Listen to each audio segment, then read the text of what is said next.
Hi friends, I'm the vegan. I make a new breakfast recipe for you today to watch, and I found myself coming into the kitchen today, as I usually do every day, at some point, and I wondered what can I do, and I wanted to have a breakfast now. I wanted to make a breakfast, that was clear. The other option would have been make something with vegetables, maybe a dinner or so. But my decision was today a breakfast, so that means mainly sweet ingredients with fruit and nuts and seeds and so. So that was the first decision I made before I came into the kitchen. Once I was in the kitchen, I thought, okay, when will I be ready with the breakfast? What time? And I thought, okay, maybe half an hour from now. And then I thought, just an idea, just an estimation, not very precise. But then I looked at my ingredients and what kind of a breakfast would it be? And the other days, recently I made granola. That was here buckwheaties. So I wanted to make something with buckwheaties because I'm really a big fan of these. I have here large amounts. I always make them ahead of time. It's just very easy. It's a very healthy and very inexpensive, available pseudo cereal, buckwheat, very healthy. And just soak it, sprout it, and rinse it, and then I dry it in the dehydrator. And then you have these buckwheaty sprouts, super high nutritious and durable. You can keep them in glasses with a lid for a month. And you always have your own granola. That is nice, and you can put everything in it: nuts or dried fruit like raisins or goji berries. Also berries and apples and pear, everything. So that is a very nice base for a muesli. And I know if I have a buckwheaty granola with other ingredients, I know I will be happy for some time. I don't need to eat again very soon. So that's very important for the breakfast, So that was the first thing I knew, granola. So then I thought, I have these pears. And I used the pears in the granola recently. I have a pear. I knew it should be a pear quickly because, the second thought was after the pear, this is a nice pear here, really, I love these ones. They're very durable too, crunchy, sweet and sour, very nice flavor, very, very nice, like very characteristic, like a sharp person, the pear, this pear, very nice. And inexpensive in season. So I got this pear and I thought, pear, I had it recently in a granola, and I had it earlier times, oftentimes pear with chocolate, a cacao, with chocolate cream. That is a classic combination, pear and cacao. It's so nice. Cacao has a bitter tone, and the pear too has a bitter tone. Especially if you eat the peel of a pear, you immediately know what I'm talking about. The peel of the pear is bitter, and it pairs so nicely with the sweetness inside. And the cacao is also bitter. You have cacao powder, just a tablespoon, a heaping tablespoon. That's nice for cacao cream, chocolate cream. It's very easy. So that was my basic idea. So once I have this idea, I want a granola with pears and chocolate cream. And that was the thought that came to my mind because I'm a little bit experienced. I know I have some kinds of breakfast recipes I can call on and vary a little bit. I always make recipes, a new recipe every day out for myself. I try something new, just a little bit. And for that I have a method. Method is called Take 3. And the idea of Take 3, today it came to my mind when I began to make this video. I thought, why don't you tell the people, give an example how it works and why this strange method. Why does a chef need a method to make recipes? Just a spontaneous thing. You're intuitive. You just do it as you love it. And nobody talks about a system to make new recipes. That sounds a weird philosophy thing for nerds or so. So I know. I'm a kind of nerd. But today I thought, wow, you could tell them how you did it, because the way I did it today when I came into the kitchen. With a half an hour idea and the pear, the chocolate, and the granola. What I did was actually what I always do, but today it came to my mind so clear. It came to my awareness. So I put on this counter where I always show you the video, I put my containers on there. And when I know the take 3 method calls for 3 parts of a recipe. Always 3 parts. It can be 3 ingredients, or 1 part can also have 3 ingredients, so it can, different numbers of ingredients can be there, but the minimum is 3 ingredients. And 3 parts means I have 3 different spaces here on the counter. 1 part, 2 part, 3 parts. So it's physically separated. So I put the containers I would need, according to the numbers I know, on the counter, the empty containers. So I have some kind of containers, 1, 2, 3, 4, 5, 6, 7, 8 here. One container has 2 ingredients, so 9 ingredients. Yeah, I have here. So this would be a nice way to help me to find the missing link. You know, when you have a test, an examen at the university, at school, sometimes you have a fill-in-the-gap test. They ask you a question, you just have to make a cross somewhere or fill in the gap, and you don't need to think so much, you just need to recall your knowledge. So they guide you through everything. Yeah? That's a whole different story than if you have to make up the whole story by yourself. Yeah? It's a more advanced kind of test.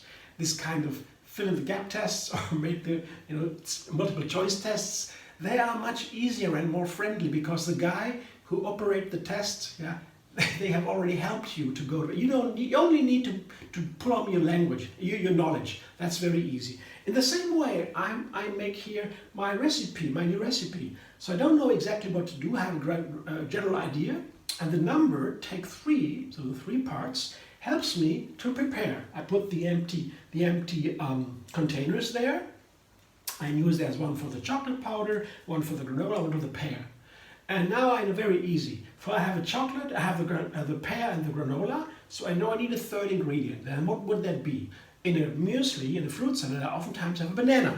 So I quickly put the banana into my 3rd container for the main ingredients of the muesli. And there we go.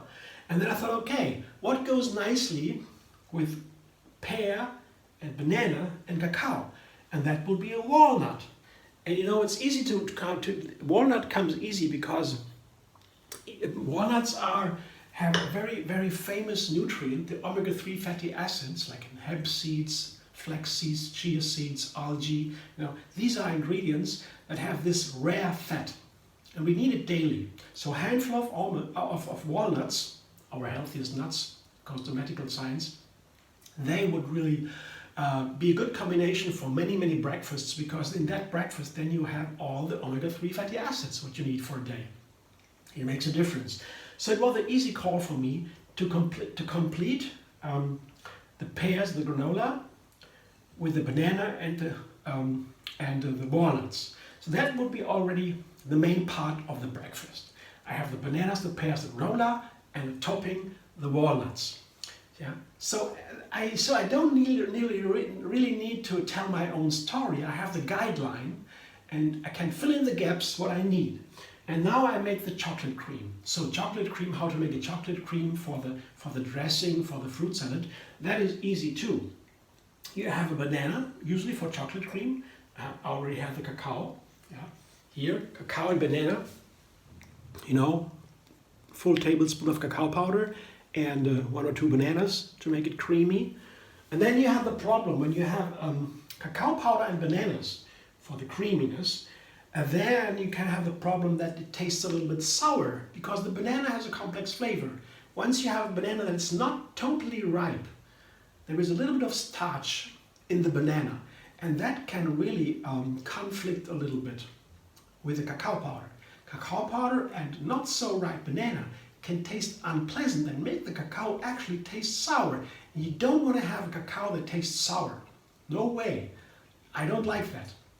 So that's a little bit of a problem. If I put a banana into a cacao to make it creamy, I have to put something else there. Something that balances the sourness. And that is, of course, a date.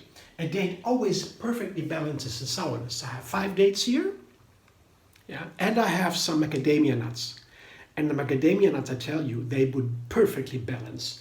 I have the handful of macadamia nuts perfectly balance this sour flavor from the banana. They have a very strong flavor, macadamias, that is almost savory. And it goes perfectly nice with the other ingredients of my sweetener here. I have a good piece of ginger here, 3 inches maybe, a nice piece of ginger, to make here 5 small medium dates, pitted, and a nice piece of ginger. That together is a perfect balance for the macadamias. It goes perfectly together. The savoriness of the macadamias with the savoriness of the ginger, the hot flavor. At the same time, the dates go so nicely with ginger, and all that together balances nicely the cacao powder with the bananas. So I have a perfect meal here, I would say. Yeah, I'm just telling you now how I created this, how I invented this. So it's nothing magic. It's not really intuitive. Yeah, I'm not a genius that has a super idea all the time. No, I don't have that. I'm a normal guy, but I have a method, a system, a systematic approach. Yeah. And I just want to show you. I put the empty containers there, and the number 3, or pairs of 3, groups of 3, they help me to find the numbers. I put the containers in there, and I fill in the gaps, along with some, and then by doing that, the answers come. Okay, what can I do here? Oh no, and that's so easy. That's I don't know if that if you can relate to that. It just came to my mind today when I began my video. I thought, why don't you tell about that? So now I quickly can make my recipe, and you know, I was so excited to tell you about it because when I said I began my video, I thought half an hour it would take for me to have my breakfast. And I really actually did the ingredients, I put them together. The mise en place it's called. You put the ingredients together where you need it to make it easier, to organize it. When I did that, when I was ready, I was only 10 minutes use of my time. I thought, wow, that was fast. It was so easy to create this new recipe I never made before, and I was so excited. I thought, why don't you tell them?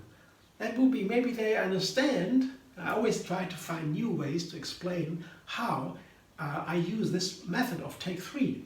And I don't know.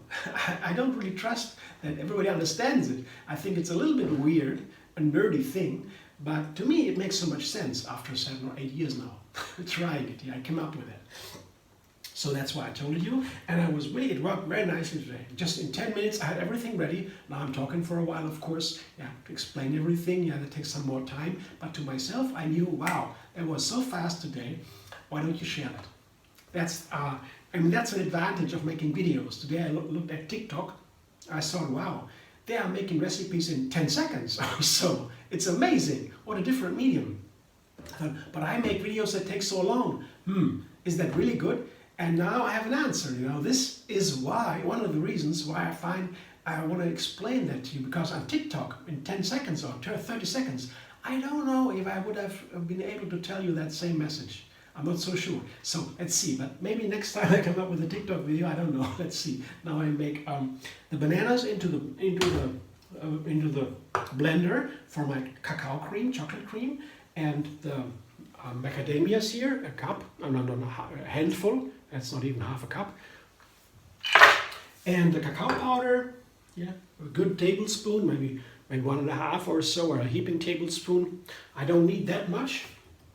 It doesn't need to be a dark cacao, just a little bit, that is enough. It also keeps for a while. When you have a cacao powder, a cacao, a chocolate in a breakfast, you're sure it excites you, it rises you up, it energizes you, and it takes for some time until you have to eat again. And now my dates and the ginger for the seasoning and for the balance also of these ingredients. As I said, bananas and cacao, that can be a little bit problem. Now I put water in there. That's 5 ingredients, 3 main and 2 seasonings. That's again a group of 3. Yeah. So now I put the water in there, blend it up, and continue. Blender then.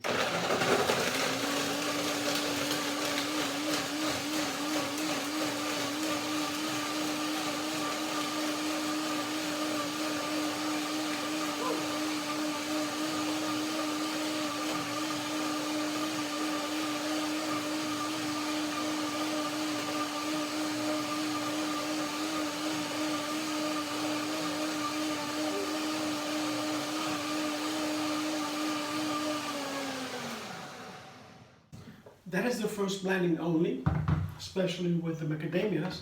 I always need a second blending because they are very firm nuts. I guess that's part of why they taste that way. They taste the way they do, this savory thing. And that relates so nicely with cacao and with the ginger. But let's taste it.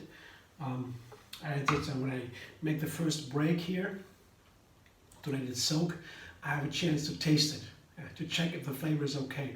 I guess it is, pretty well prepared, but let's see, you never know.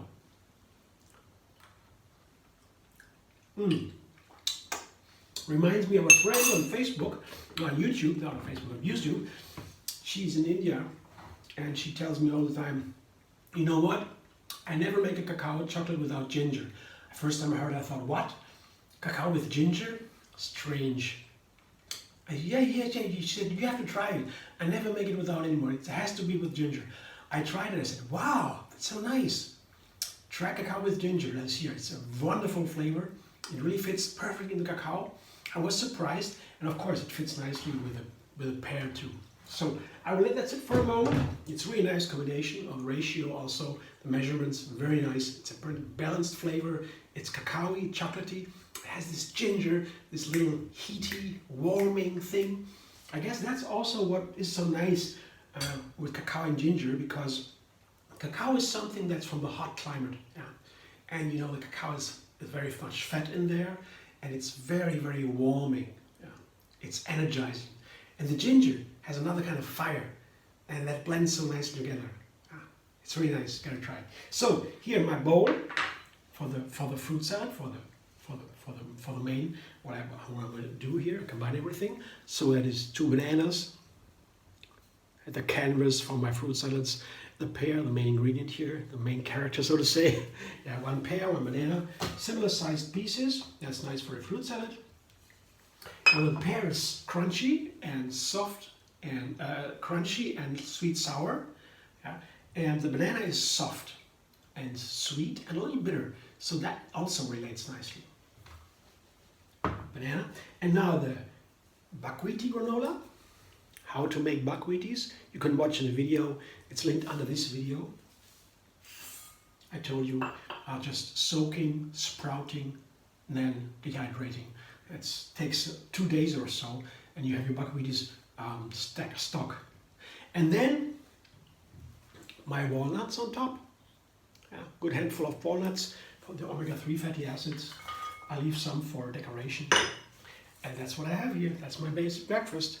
And now all I need to do is to soak it, to toss it with my dressing that is just soaking the chocolate cream. And I need 1 more blender dance for that.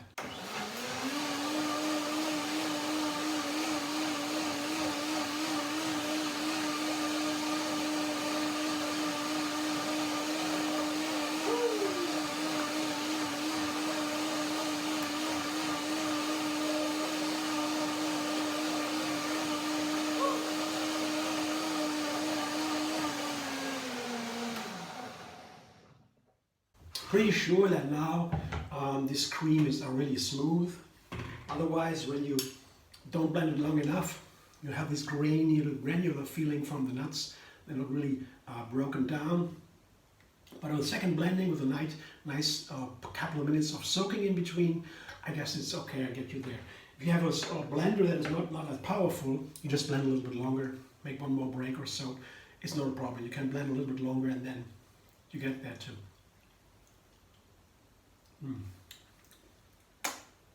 Wonderful. Gets a little bit foamy even. I don't know why. Super delicious. I'll show you what it looks like. This is my breakfast for today. Yeah, it's a pear granola with macadamia chocolate cream.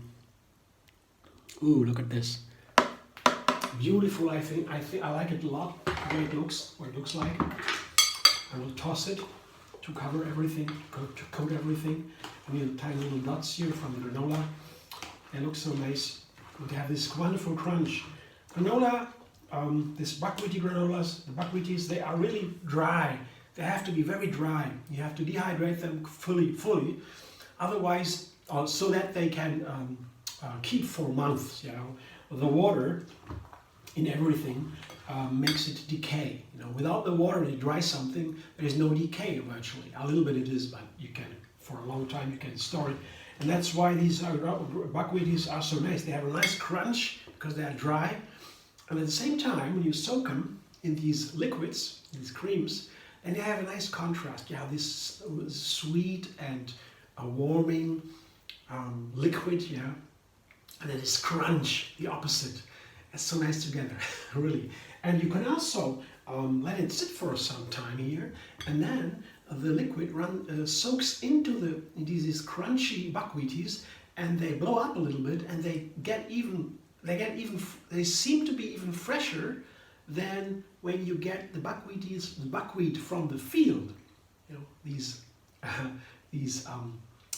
they are even nicer. You have to try that. You have to soak the buckwheaties a little bit in the fruit salad. You can make a fruit salad with fruit juice, for example, and then you sit the buckwheaties there. You have to sit them for maybe 2 hours or so before you serve it, and then you will see these buckwheaties, these crunchy little guys. They blow up, and they are almost better than fresh from the field. So buckwheaties are really a miracle thing. They are wonderful. Big fan, and very easy to use too, and inexpensive and super healthy and everything. You know, I like them. I don't soak that much with the buckwheaties. I always make them on regular terms. I made the buckwheaty video many years ago, and always come back to it because it's so helpful. I always recommend it because these buckwheaties, in some stores you can buy them. They have buckwheaties in America. That's where I got to know them. But in Germany, it's rare that they sell buckwheaties. Most people have to make them by themselves in Germany. I put a little walnut on top to decorate. This is my breakfast. It's a Pear Buckwheaty Granola with a chocolate macadamia cream. Thanks for watching. I hope you enjoy. If you like my videos, subscribe MD Vegan on YouTube. Have another recipe every single day, and find me on Facebook, Instagram, Pinterest, and Twitter. If you have a question regarding Take 3, this method for making new recipes every day, feel free.